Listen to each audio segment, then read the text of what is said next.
so gracious.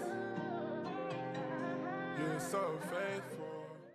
What's up? Welcome or welcome back to my channel. As you can see, I'm in my car right now. I feel like I'm always in the crib and I just feel like coming outside just to change the scenery up a little bit. In this video, I'll be touching on a few things that I've learned as a 25-year-old. I feel like once you turn 25, your perspective of life changes, like as far as relationships, friendships, family, career, finances, stuff of that nature changes. So in this video, I'll be touching on those things. So let's jump right into it. First thing that I want to touch on is relationships.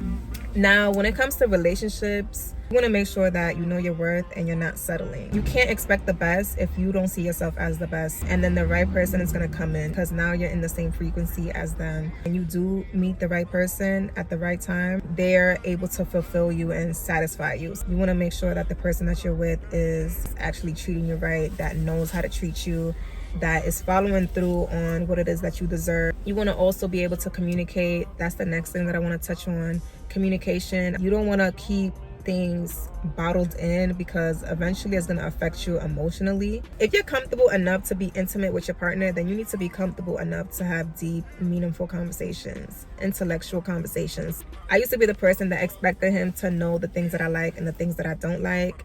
And it's really because certain stuff just be common sense, because if you know I like flowers, get me flowers. A lot of the times we overcomplicate things. Yes, some things might be common sense, but it's better to communicate and know that you communicated it to your partner. Don't just expect people to know things. When you communicate and you actually listen to that person and you understand where they're coming from.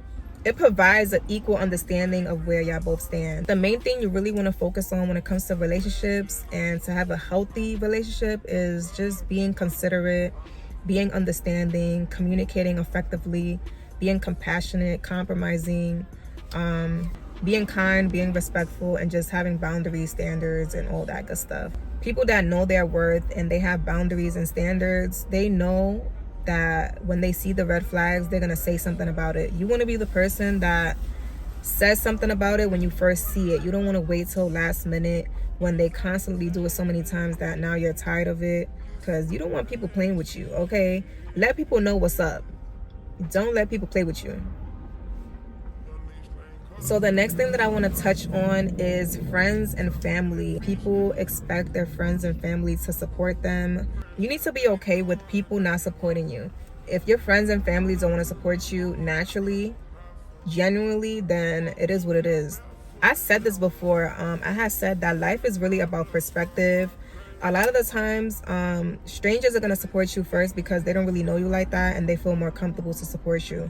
Those same people that support you probably don't support their friends and family because they know them personally. Just be mindful that everything in life is really about perspective. Just be okay with strangers supporting you and not people that are closer to you, because that's just how life is. And eventually the people that are closer to you, they're going to support you later on when you make it in life. So don't even stress it.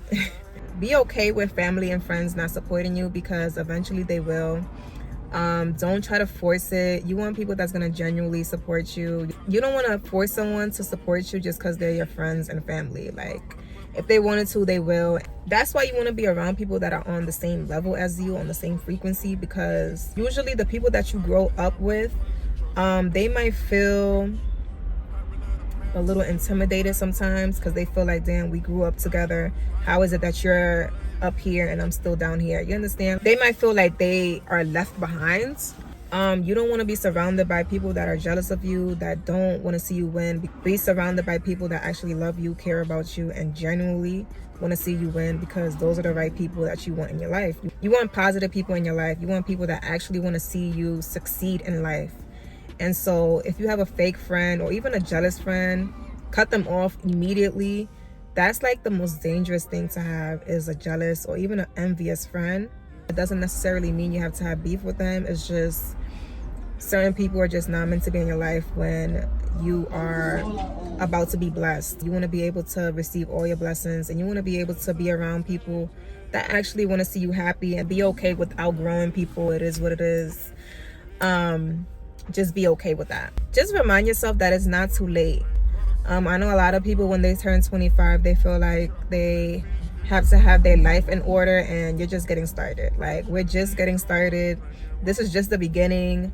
Don't feel like you have to rush into anything, because things are going to come in the right time. Things are going to come in when it's meant to come in. So don't feel like you have to rush to do something or to have something. It's going to come in at the right time. So don't rush into it. Let things happen naturally. If you're putting in the work, it's going to come. Don't stress it. If you have faith, things are going to work out the way it's supposed to work out at the right time. Be okay with isolating yourself for a little, and you're going to learn a lot about yourself. Be okay with letting people go if you need to let them go. You want to be around people that actually makes you feel like you have to get your shit together. Having discipline. Now, you want to make sure you're disciplined. I told myself the month of January and February not to spend money on food, and that's exactly what I did. I went the whole 2 months strictly cooking. I told myself not to do something, and I followed through. And I was so proud of myself because I saved so much money, and I learned a few new things in the kitchen too. I have this new recipe that I learned, and it tastes so good, y'all. It's a pasta with, you can put shrimp or chicken in it, but it's really the pasta sauce that I made that tastes so good. Not only did I save money, but I also learned something new in the kitchen, and that's a plus. Stop going to the club every weekend. Stop spending money on clothes. Stop spending money on food.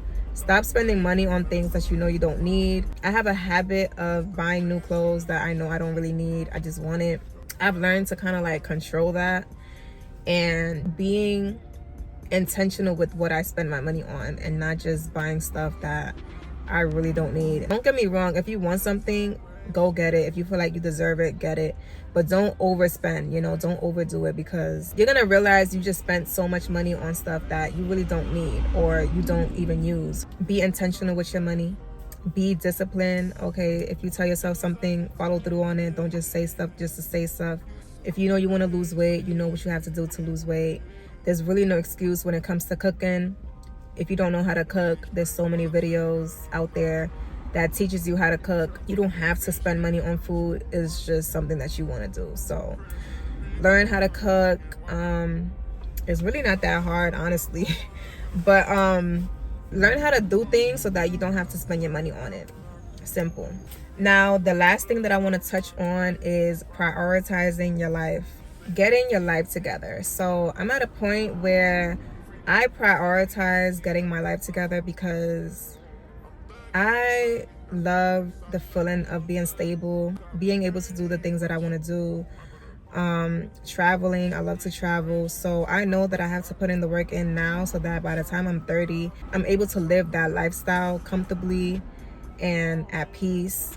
Do it now so that you can relax later. I tapped into this in my last video, but I feel like I have to mention this so that someone else can hear. So get serious, tap in, okay? Get into your goals, do what you have to do to get to where you want to be in life. Be intentional, be disciplined, be intentional with your time. Sometimes you really need to see yourself as someone that is like too good for certain stuff, and it's not because you're cocky or conceited or whatever, but sometimes you have to see yourself at a certain degree, so that you can remind yourself not to just hang around just anybody or just hang out just anywhere. You want to be able to remind yourself that you are too good for a lot of stuff, and a lot of the times you might be too good for a lot of things. Anyways, that is it for this video, and I hope you guys implement these things in your life, because it could really be helpful. So thank you guys so much for watching, and I'll see you guys on the next one. You're so faithful.